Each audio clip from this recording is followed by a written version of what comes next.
I'm joined with Jim Norton. This is a pleasure, I gotta say.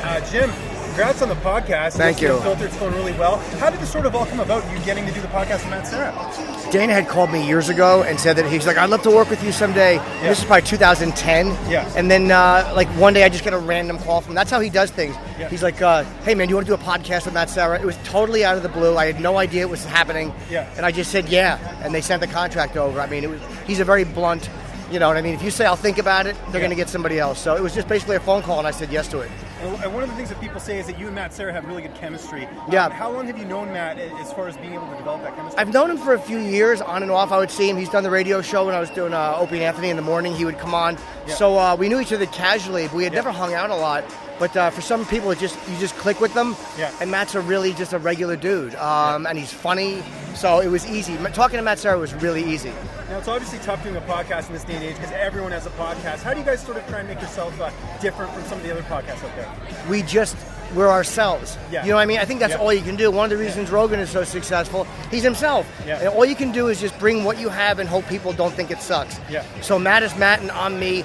They could have found definitely people who know more about mixed martial arts than Jim Norton. That wasn't what they hired me for. They didn't hire us because we're going to be perfect ESPN commentators. That's not what they wanted.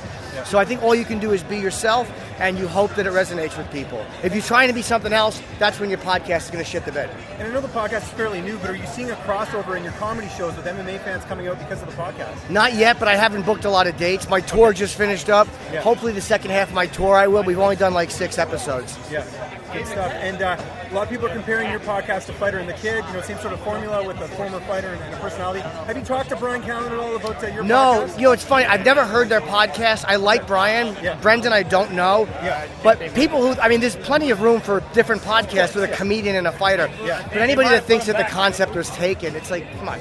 Nobody stole anything from anybody. Yeah. But I do like Brian, and I hear the podcast is really good. So listen to both.